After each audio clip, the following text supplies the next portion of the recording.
Welcome to the Brandon Lakey Show.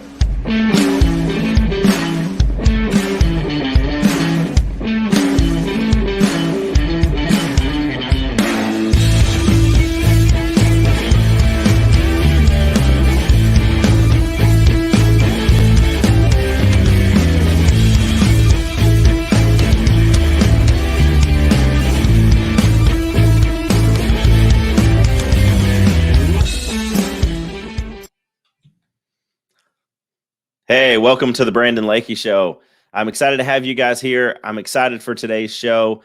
I just want to thank you guys. I want to start off by thanking you guys that watched our first premiere show last week.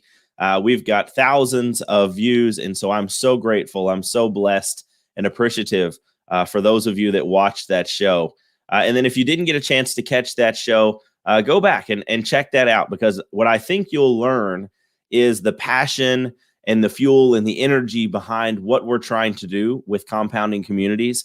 I think that you'll get an idea for really what we're trying to accomplish, and then give you more of an idea what to expect week in and week out. Again, with my goal being to create value, to add value to your life, to add value to our communities, and to connect our communities, and which goes with the name of the show, Compounding Communities. And so I'm super, super excited about our first premiere show. It was such a success, and I'm very excited for today's show as well. So, I wanted to start off with a quick giveaway. We're going to do a similar giveaway as we did for our premiere show. We had such a success with that, such a resounding turnout in terms of people really reaching out. And so the giveaway for today is going to be one of our How Money Works, Stop Being a Sucker books. Now, if you caught the first broadcast, you know all about this book, but if this is your first time listening to our show, this is an educational book. It's all the things that you wish someone would have taught you when you were 19 years old or 20 years old, before you really got into the world and started buying and investing and buying houses and having kids and getting married and all the things that we do. So if you will put the hashtag the difference, or you can put hashtag compounding communities, either one will work. In the comments, whether you watch this live or you're watching a replay later in the week, put that hashtag in there, and then we will get you one of these books. I think they're 16, 17 bucks on Amazon. There's over 500,000 of them in print. They're up in the top of the charts for business and finance category. And so we'll send you one for free. We'll mail you one for free. And so appreciate that very much. Appreciate you guys checking that out, because again, I think that's a book that will add value to you. So want to also talk a little bit about me and what I do, just in case you did miss the first show. So I am in the financial education business. My passion is teaching people how to win the money game, teaching people all the things that you need to know to get from point A to point B, whether that be college funds, whether that be some type of growth account, some type of insurance product, whatever it is out there that you need is what I'm passionate about, me personally and professionally. And so with that being said, I want to talk through a quick financial concept, and then we're going to move on to two guests that we have for you today.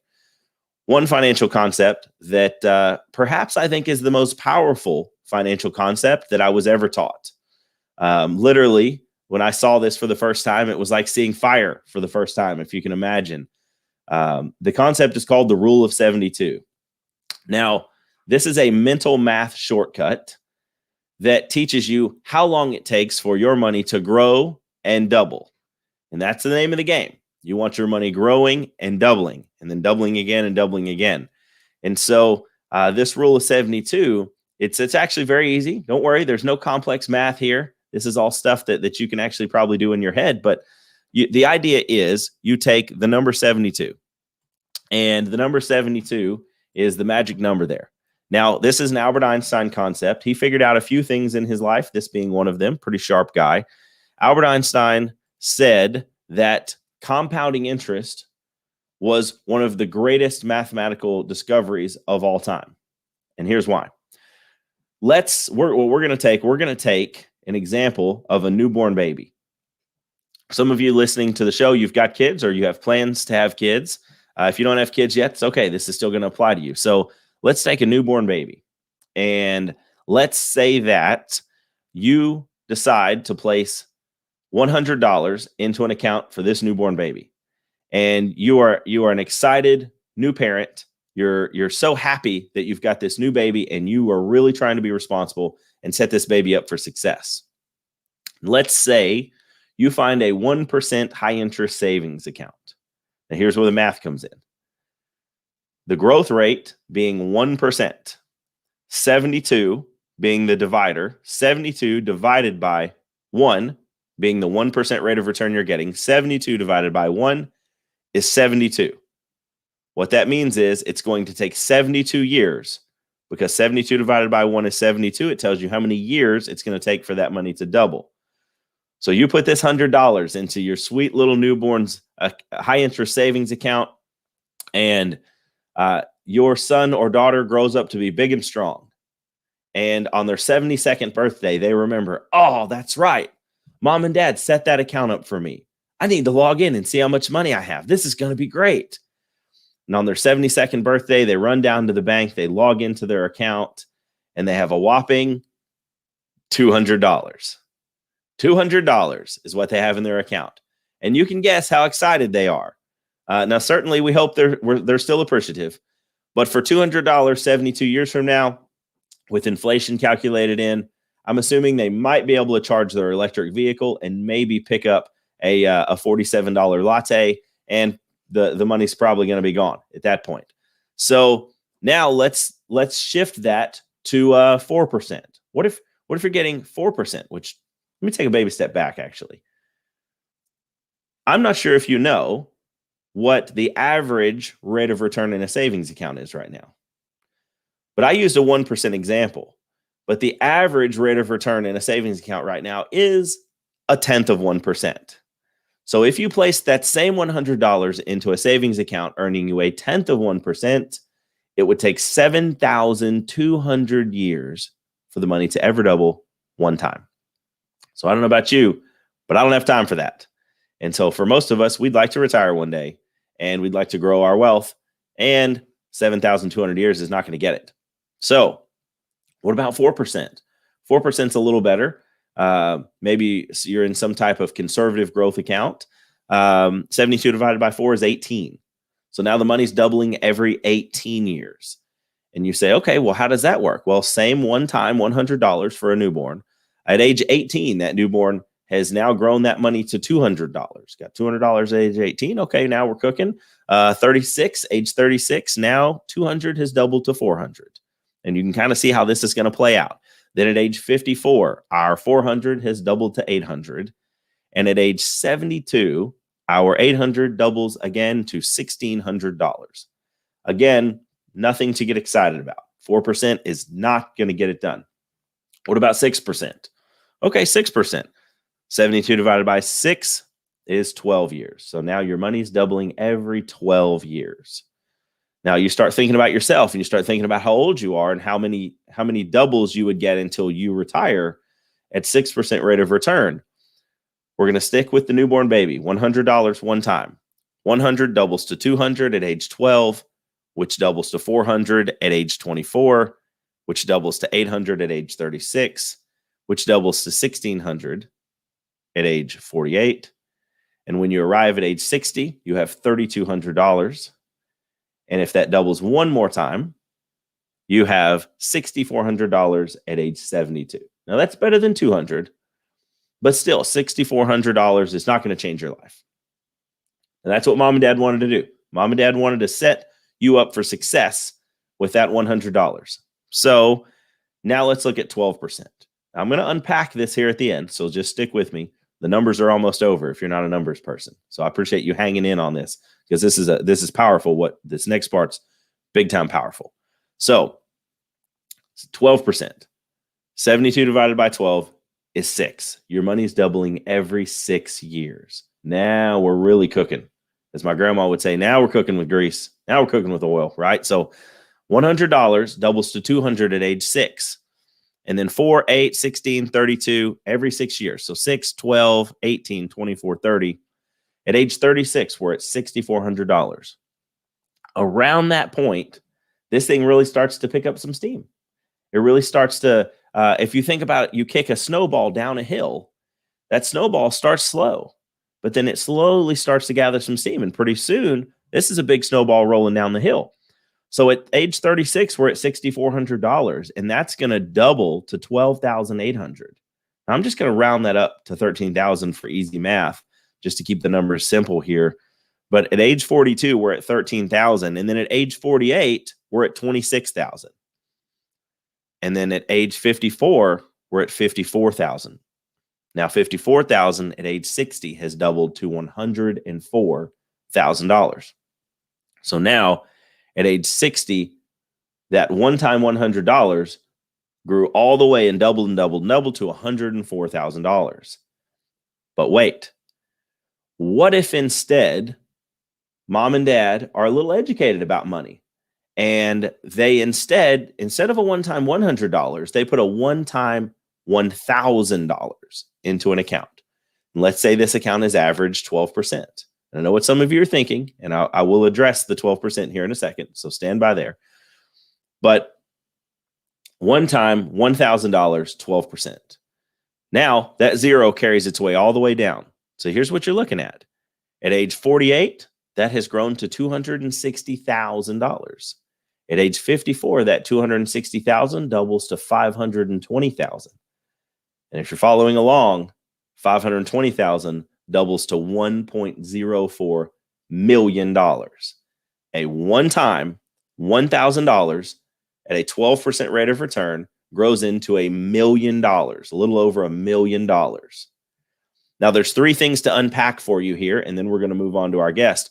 One of which is, if I just tell this to a 19-year-old, if I say, hey, listen, you're 19, you could probably save $100 or $200 a month, something very small like that, and you'll be a millionaire.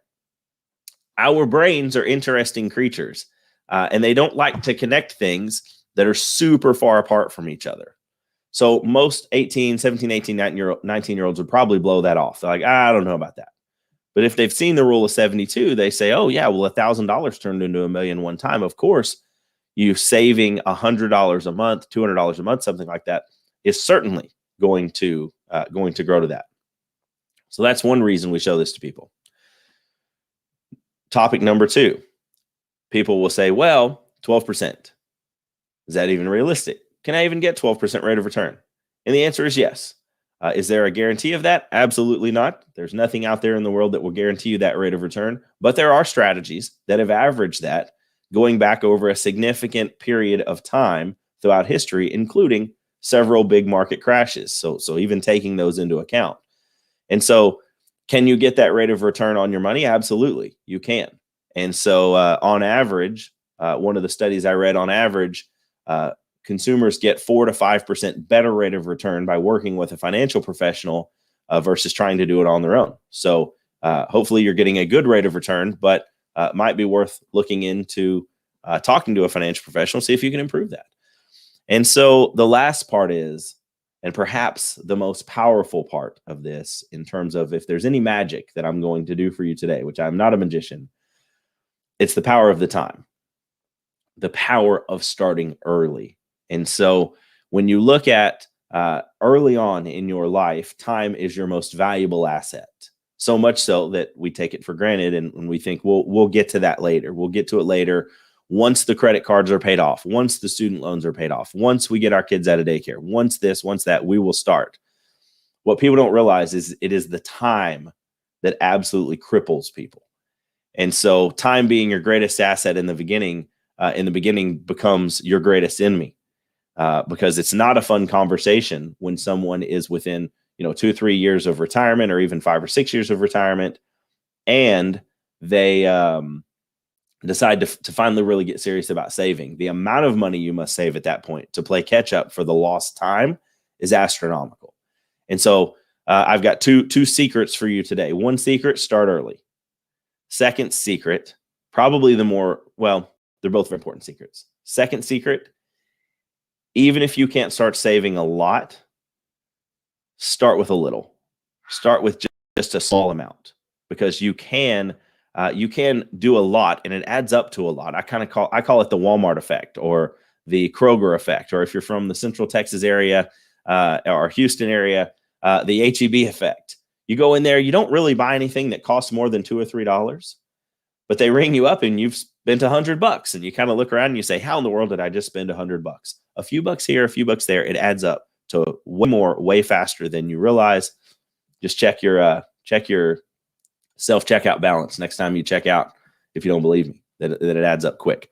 So there's lots of cool articles about this that we'll share in the coming weeks.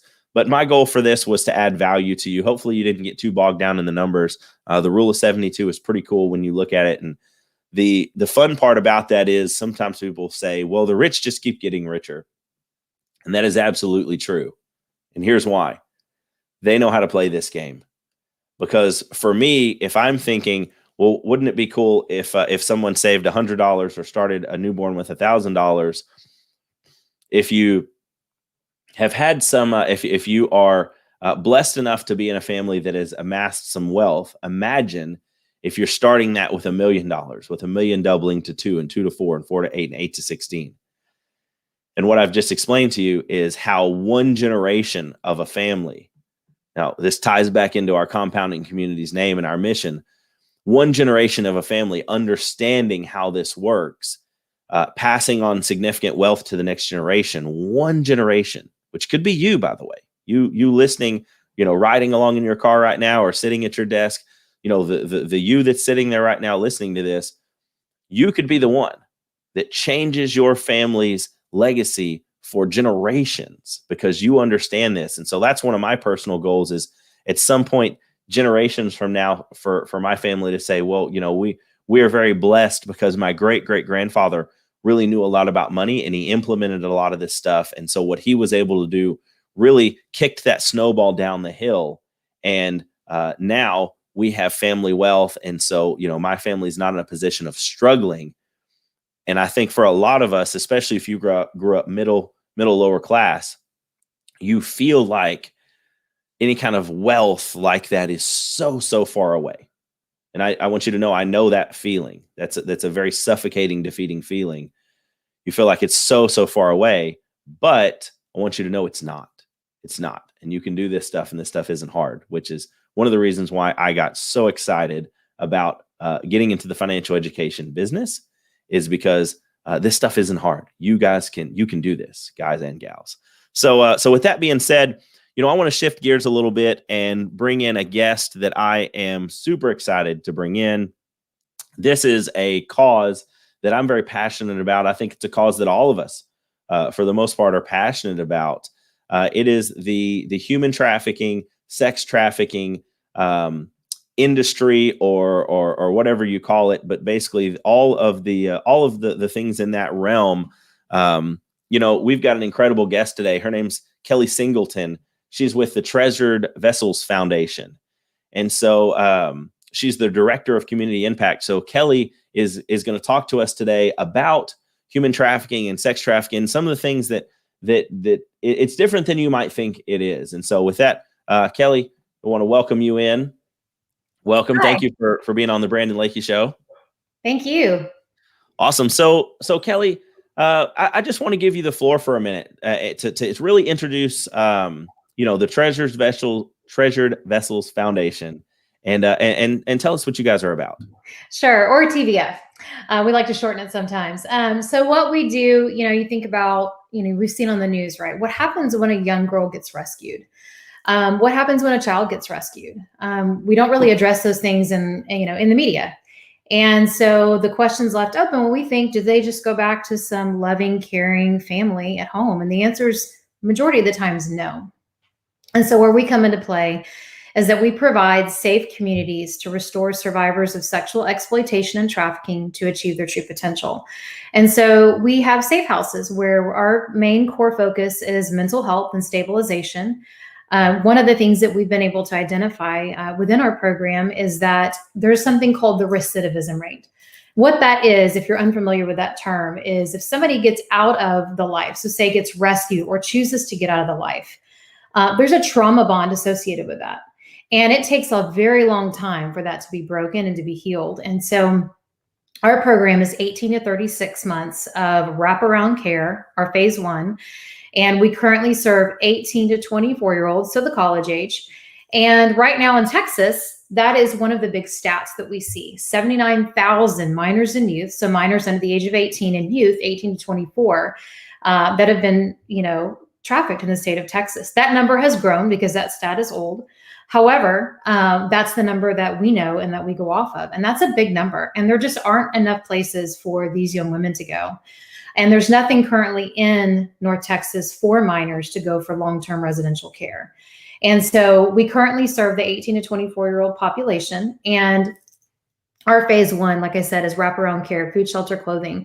We also provide education. We provide help them with getting their GED, graduating from high school, getting into college, legal assistance. A lot of times these young women come in with a lot of issues with finding their birth certificate or their license, or, potentially may need something maybe they happen to be married to their abuser and they need a divorce. And so we help them with legal assistance. We have those partnerships. Substance abuse. A lot of times they come in with substance abuse. And so we help them get them established in that. We work with a psychiatrist. We have a full-term therapist on staff that does all of our therapy and counseling, individual and group. We also do things like equine therapy with horses. We do art therapy, yoga therapy. So anything that has that particular therapy bend, that's what our program has in store, as well as the leadership aspect of truly, helping them. We do Dave Ramsey. So we do the financial literacy program and just helping to teach them, how to save, what is debt. And so, inside of that, being able to promote, to create them as leaders, as well as helping them stabilize and to get restored. So really this opportunity is for them to just have a chance to be able to tap into something to keep them healthy and restored, and to create more of an autonomous life that they can go about and get a job and pour back into the community.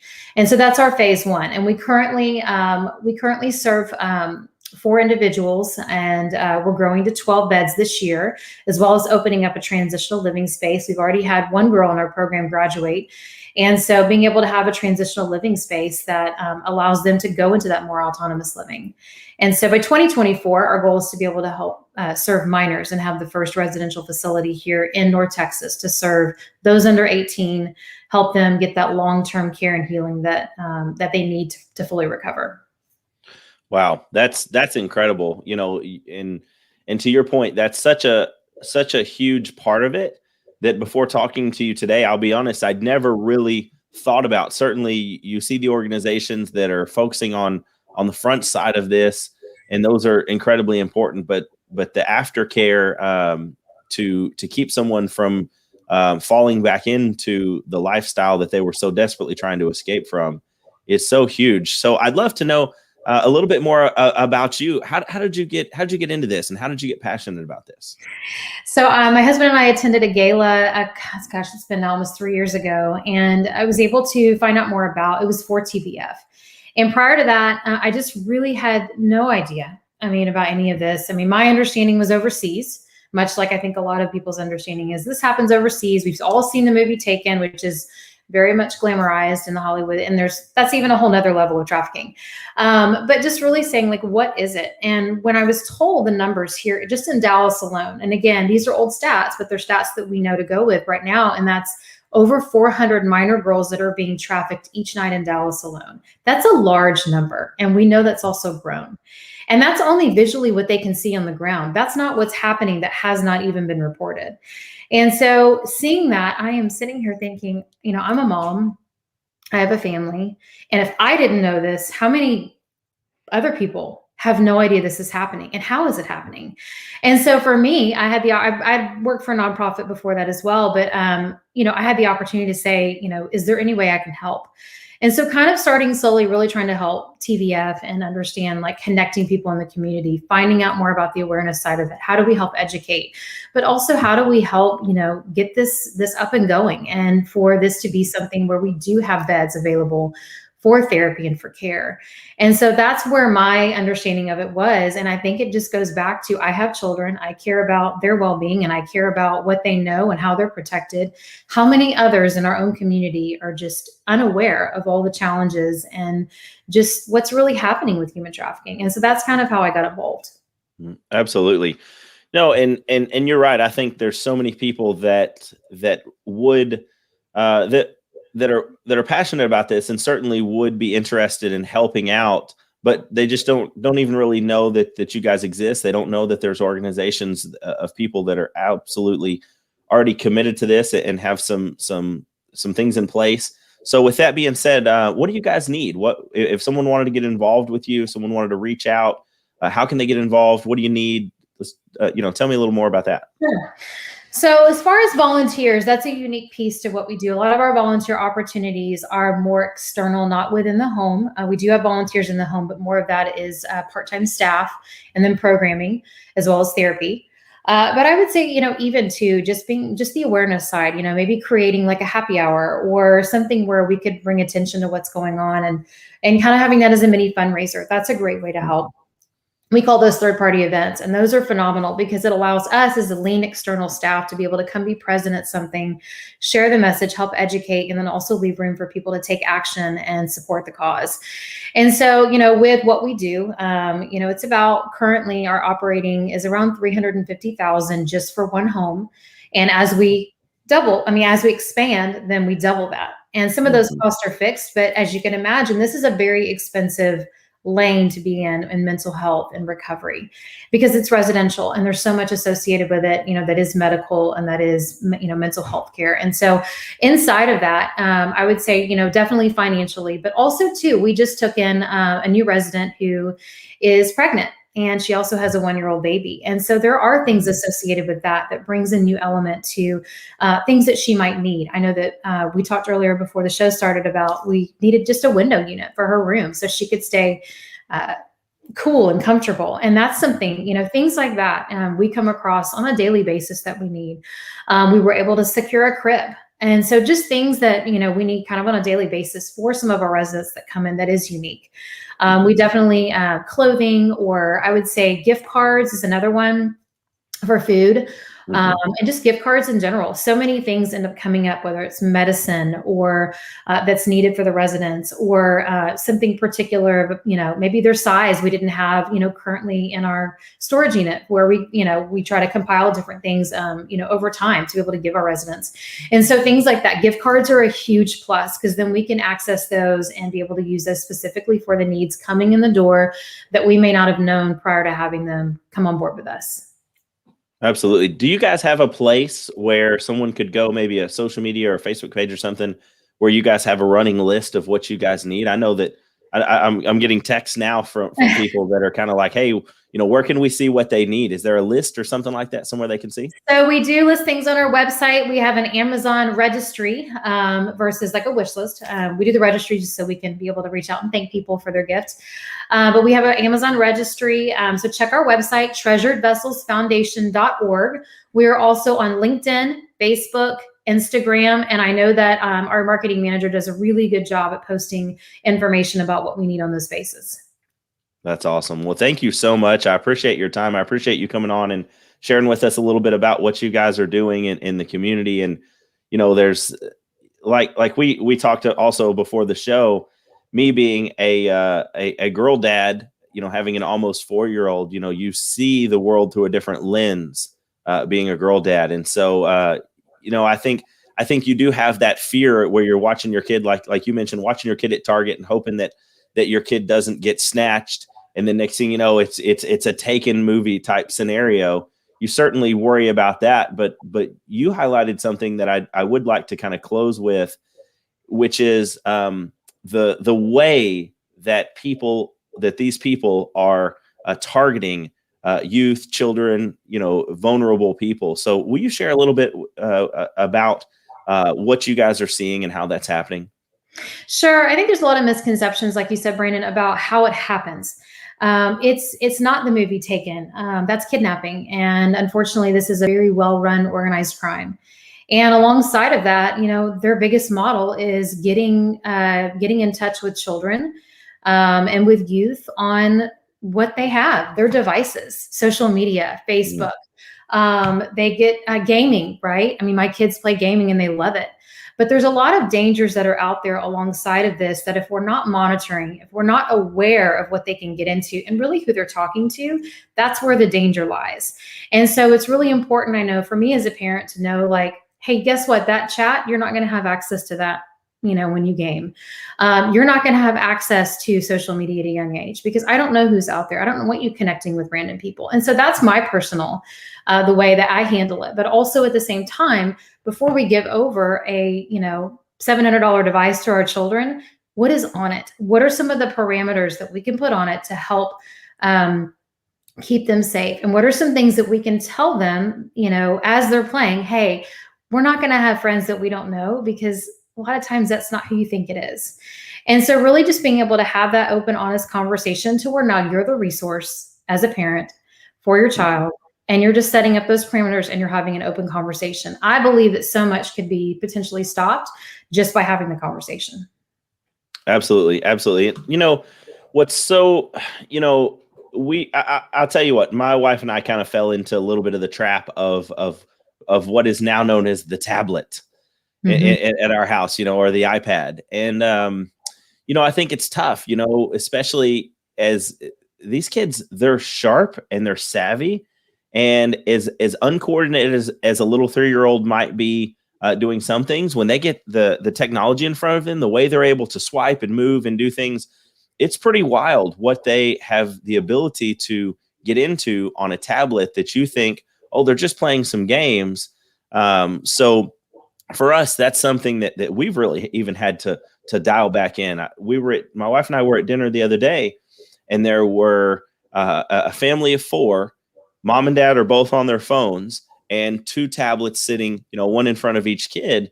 And as I was just kind of glancing, I mean, you saw the kid between Facebook and between a game and between this and between, and I was just sitting there thinking, one, kind of sad that nobody at the table's talking, but 2, how much supervision is there on what these kids are getting into? And I know for me, we're really dialing that back down on, the amount of time and access, and really locking down the devices to where you try to keep anything like that from being able to get through. But it's still scary.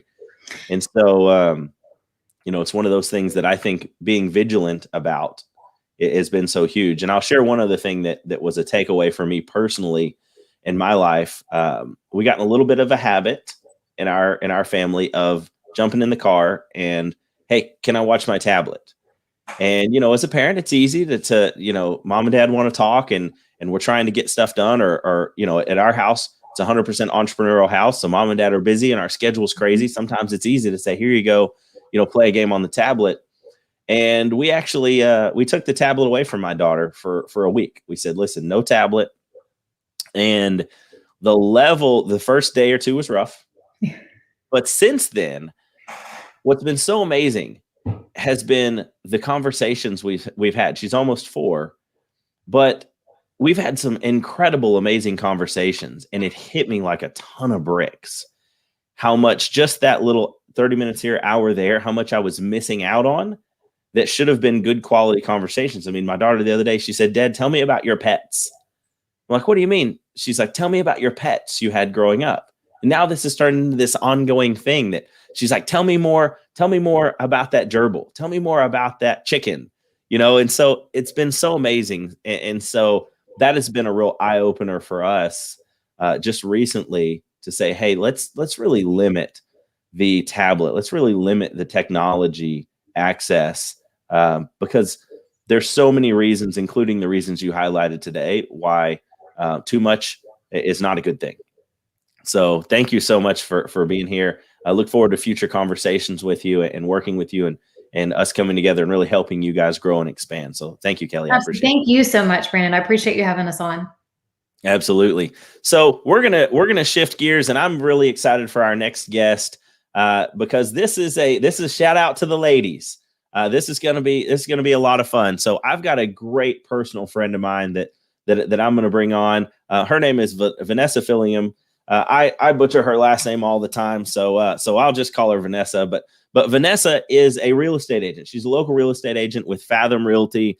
She's got an impressive resume. So we're not here to talk to you necessarily much about real estate. I want to talk to you about, she's going to talk to you about a women's event that they have coming up, but just a little bit of her background. She has her BBA in real estate. She's sold commercial real estate, property management, worked for corporate real estate for Lockheed Martin.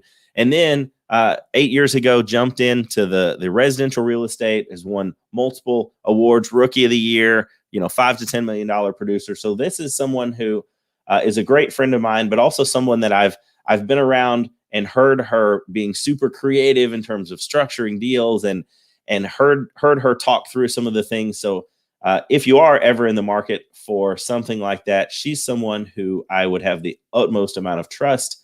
And I've even heard them win some really crazy deals, getting very, very creative, which I'd never even heard of a real estate agent doing. So that was really cool. And so want to bring Vanessa on. So welcome, Vanessa. Hi, hey, how are you? I'm good. How are you, sir? I'm doing wonderful. So the event that we're talking about today is a cornhole women's event. And so for some of our listeners, they've never heard of cornhole, or maybe you've vaguely heard of it, but you don't really know what it is. So I'm going to start there. The basics of what is cornhole is a set of boards, 2 boards with 1 hole on each side, spaced 27 feet away from each other. It's typically known as a backyard game, backyard barbecue, backyard cold beverage type game, where you have the 2 boards on either side. Each player has 4 bean bags, and they've gotten really fancy. So I don't know if you can call them bean bags anymore, but each player has 4 bean bags, and you throw them back and forth, and it's in an attempt to get to 21. What you may not know about the sport of cornhole, and yes, it is very much a sport, what you may not realize is it is one of the fastest growing sports in the United States right now. And you're talking about, during the pandemic especially, appearances with major organizations appearing on ESPN and CBS Sports and ABC and NBC Sports, and different organizations broadcasting cornhole. So this is a huge growing sport in the United States right now. It's actually growing worldwide. But there's also a subsegment within this growing sport that is absolutely growing like crazy, which is the female side of the game. Women stepping into this, saying, hey, this is not just a man's sport. This is not just a couple of guys standing out, having some beverages. This is a sport where women can play and they can win, and they can spank everybody's behinds. And so I'm super excited about that. So Vanessa is actually the organizer and creator of a new event called Crown the Queen. And it is, we're going to run the Facebook link for you at the bottom, but this is going to be a women's event. There is going to be a co-ed division. So men, you're welcome too. But I wanted to bring Vanessa on to talk about that event. So with that being said, welcome, Vanessa. Appreciate you being on the show. Thanks, Brandon. Thank you for having me. So my motivation here is that, like you said earlier, cornhole is really the sport that's kind of a level playing field for women, men, children. Goodness gracious, the kids are really good. Your age, your gender, your disability or ability doesn't really matter. So, but one of the things that I've noticed, and I think the percentage is 10% female, 90% male, and it doesn't really calculate in my head because it's something that we should all be doing and having fun doing. So, but I think there's an intimidation factor for women. So I think to bridge the gap, we've got to start having events that are just for women to come and see what it's like and see that it's not as intimidating as they might think it is. So they'll get involved, come play, have fun, learn the game and get better, because that's the only way the female side's going to grow is everybody gets involved, starts getting better and confident enough to start playing at that higher level. So I had a dream. I wanted to start a women's group that has already been started. The girls beat me to it. It's called Girls Throw 2. But that's fine. So I support them. I love what they have going on. But then I was like, well, I think another thing that we don't ever see is just women's events. You always go and play, and there may or may not, most of the time that's may not have an event just for women's. Usually it's only the big open tournaments like that we were at recently, and the ones that are coming up. I think there's another one in Atlanta coming up in a couple weeks, but and they're usually really small. It's basically just the pros that are there playing. So I just really wanted to do something to get more people involved and to let them know that it's not as intimidating as you think it is. Come out, come have some fun, get involved, and please, please, please, please grow the game. Absolutely. So, what's so cool about this is a game that, excuse me, the American Cornhole League, which is a league that we both play in. The American Cornhole League has a motto: anyone can play, anyone can win. And so what's really cool about that is, like Vanessa said, it really is a level playing field. Now, there are professionals that are crazy good, but what I also love about the sport is it's a sport that you can really pick up, and you can play here, play there, and then you can show up to an event like that and have a lot of fun. There are multiple divisions within these events, so you need to know that you're not going to walk in and be embarrassed. You can enter the lowest division, which is what used to be called kind of like social. It's basically just people who are like, hey, I'm just here to have some fun, meet other people, do some networking. There's lots of networking events out there, but some of them you got to get up early, you got to go eat breakfast with people you don't know. There's different ways that people try to network, but I think in a fun social setting like that, where you're doing something new, we've got the event there on the screen. Doing something new is fun. And then certainly for the kids, there's so many ways that kids can get involved. Vanessa and I were in Austin, Texas this last weekend at a big ACL Open event. And on Sunday, I played a kid that was 13 years old, and he absolutely spanked my behind. He was so good. And so the youth in this game is getting, that's another explosion.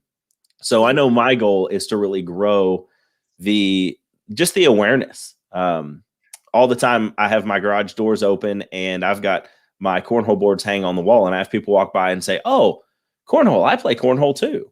And I may mention ACL or events or something like that, or just that there are people that have organized play versus just the random backyard get together. And most people have no idea that there are people out there that get together, and whether it be weekly, whether someone makes it once a month or whatever, you grow to have a group that very much becomes family. I know this last weekend we had dinner one night, and there were a couple of toasts at dinner, and it was so cool thinking back. For me, I didn't really start even playing the game until September of last year, to think, wow, I've met an incredible group of people that have kind of become family, an extended family, just through a game, a game of cornhole. So this is something that Vanessa, what I want to really highlight also is Vanessa and her husband, Rob, and their son, Ryan, they all play.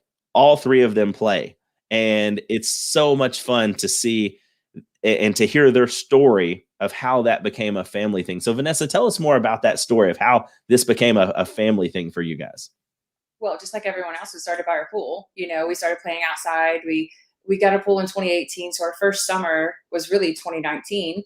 And you get in the pool, you throw beanbags, you cook out. It's just kind of what you do, I guess. And we have friends that played, and it was going into my son's senior year. So I told my husband and him, I was like, "Oh, really should just start playing." We had friends that played in leagues and tournaments. We had no idea like how big it was, but so I was like, "Y'all should start playing." So they did. Shortly, like September or so, they started playing. They played their first event and they were hooked. And then they started getting better than me, and that was unacceptable. So I had to join in the fun too, because I'm super competitive and did not want to be left behind there. So I think I joined in probably October-ish of 2019. And then it just kind of took off. We started playing leagues. We started playing tournaments here locally. And then September, about the time we met, we had just transitioned to ACL and started running ACL events. And that's why you came to one of our events and we met you guys. But and then we really saw what the potential was, and we were hooked.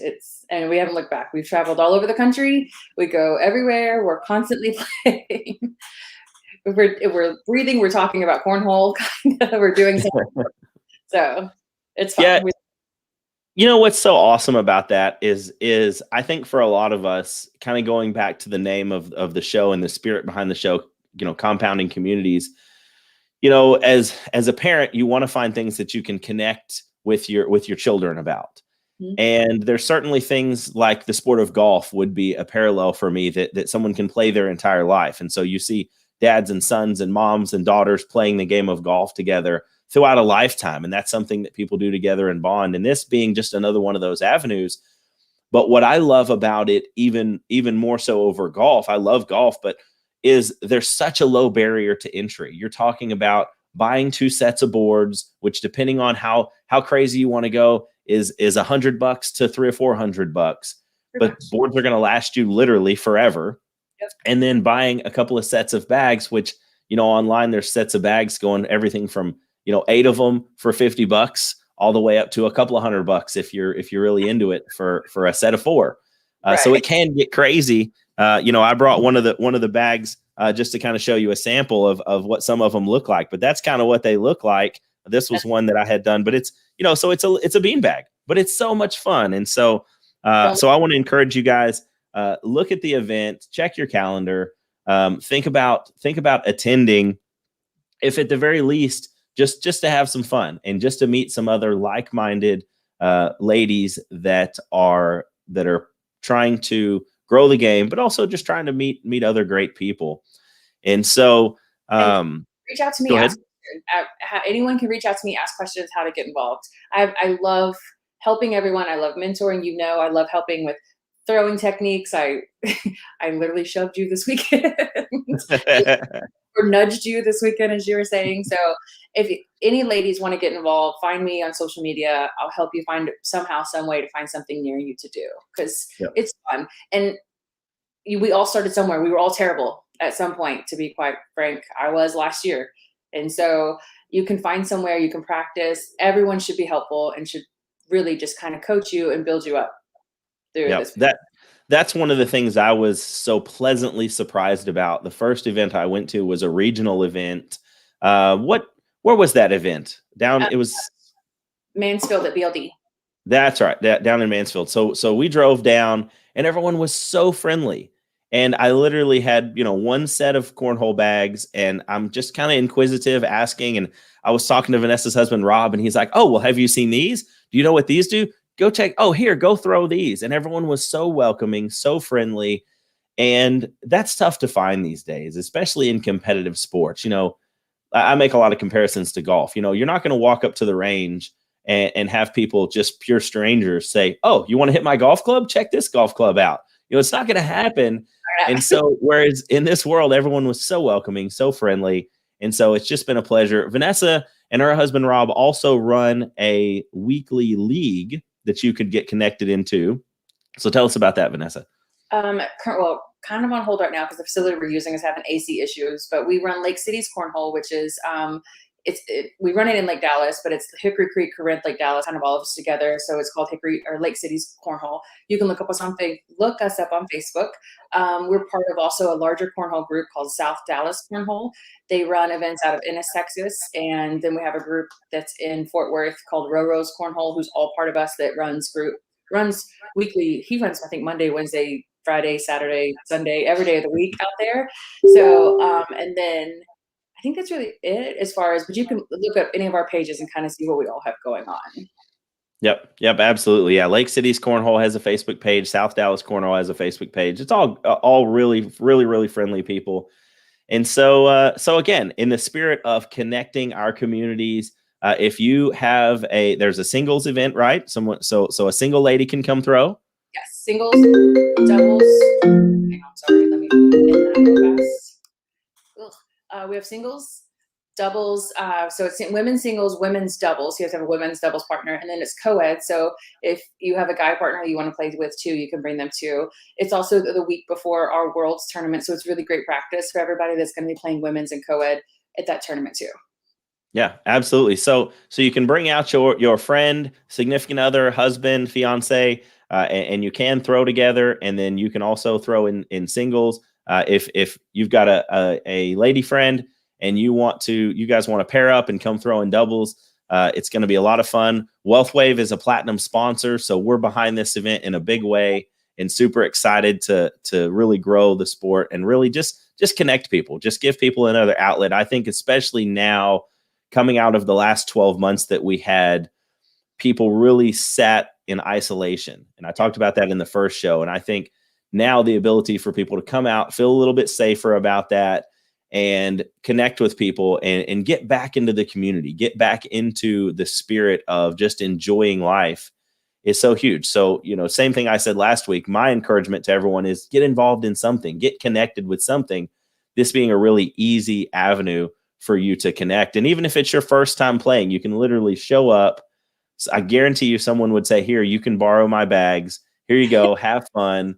And just meet everyone. And so we're looking forward to that event. It's going to be super, super exciting. Along with that, if you don't have a partner, I have a list going of people that are looking for partners that are coming that may or may not have partners. So you can reach out to me and we can see if we can find you someone to play with too. Awesome. Very, very cool. Well, Vanessa, thank you so much for being here. Again, Vanessa's with Fathom Realty. If you need an absolutely phenomenal real estate agent that will fight tooth and nail for you, I'm talking about, like, I love people. If I have people in my life that I work with, I love those people that I know will absolutely go to war for me. And Vanessa's one of those people. So as you can tell, she's competitive. She's got a great spirit. And so if you need services on that side, reach out to her. Certainly anything cornhole, she's an absolute resource there and a rising star in the sport. You'll see her on ESPN one day. So keep an eye out for that. That's awesome. And so thank you again, Vanessa. I appreciate you. Brandon, I appreciate it. Thank you. Absolutely. So kind of in closing today, guys, I want to thank you again.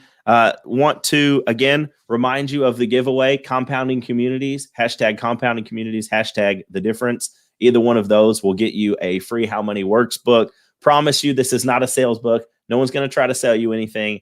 This is not one of those pop-out books where 18 pieces of a vacuum cleaner is going to fall out on your floor and some salesman dumping Cheerios and Oreos on your rug is going to happen. Nothing like that. This is an educational book. So don't be afraid. Reach out and we'll be happy to send you one of these books. I promise you, you will learn something.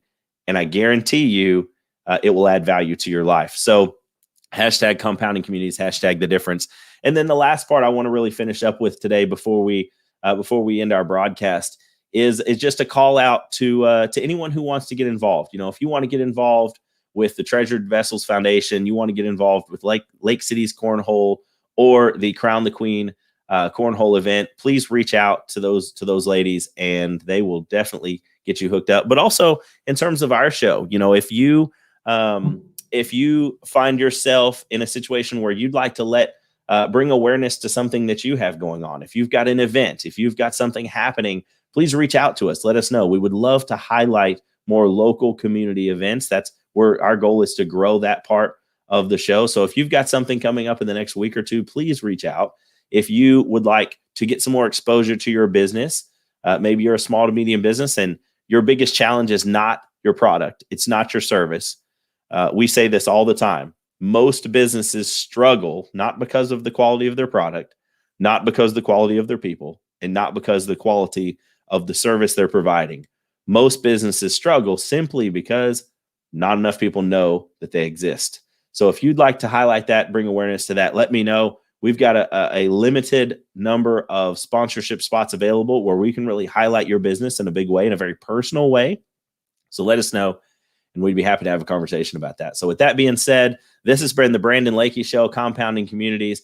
I appreciate you guys being here. Appreciate you listening week in and week out, and we'll see you next time. Thank you.